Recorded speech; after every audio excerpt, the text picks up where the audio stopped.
12%, somewhere in that range. It's dangerously high is what it is. 11 to 12% that within the next decade, we get hit by a solar flare. An asteroid. No, solar flare. Solar flare, Mazz. It's a solar flare. We have a 10 to 12% chance in the next decade to get hit by a solar flare that will knock out the power grid.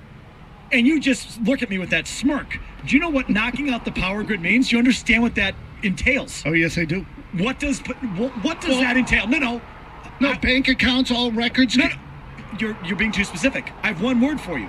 Chaos. Everything. Anarchy. It affects everything. Yeah, I'm aware of that. Everything. Yep. Clean water. We don't have a job anymore. Clean water, medicine, most importantly, sports talk radio, not to mention bank accounts, records, name it. Name it. There's nothing that's not nothing. 11 or 12%?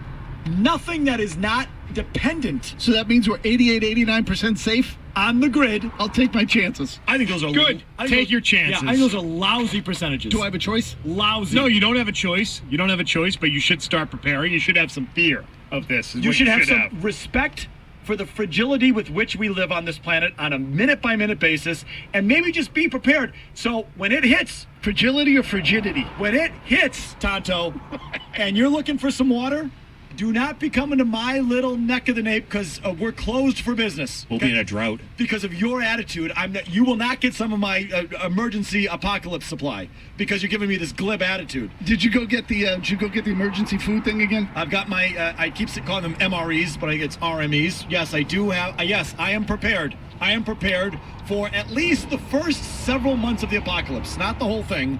But while you're waiting in line, I'm going to be home eating my ramen noodles, and I'll be all set. I'll tell you what, I was reading this story on CNN about some of the residual effects of these solar storms, and aside from the big ones that Mike is talking about. Right.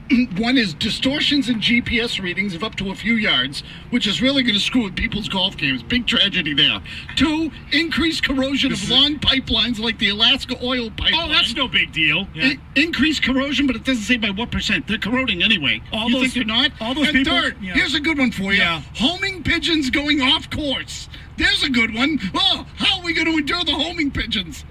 How does a solar flare send a homing pigeon off course? Because apparently the magnetic field in the earth is all messed up. This is correct, and this is how that's the why homing the pigeons electricity navigate. goes out. That is fascinating. It is fascinating. That's awesome. I thought that one was kind of cool too. I have to admit that. Way cool. But this is you should have legitimate fear of this, Mazz. I mean, legitimate fear. You know what? I used to mock you, Felger. I did. I gotta get me a homing homing pigeon. I used to mock, be like, "You're out of your mind. We're never gonna have to deal with this. And even if we do, the pet story. We'll see. It's not gonna be major." No. When NASA, like 2 years after the fact, was like, "Oh, by the way, that thing was way closer than we thought it was gonna be. Like by a lot." Yep. Like, oh wow, we just missed that one, and we thought it was going to be nothing. And when was it supposed to be, Beetle? Supposed to be 2012? Yeah, 2012. And when did the Mayans say the world was going to end? I'm just saying, those crazy Mayans, they weren't as crazy as you think. They were close. They missed it by that much. When's the next Mayan day? They were in the ballpark. 8 years. It's like the year 4024. They were in the ballpark. But that's a different story. All I know is another big one's coming, which would mean the end of sports talk radio, which is the chief among our fears. But all those other things, they used to joke on the deck of the Titanic too, like, yeah, what if we crash? Let's sing. No more homing pigeons. And well, just, you know what? Beetle and I sound like we're prepared. At least I am. Here's Beetle's update, 90 seconds, no commercials.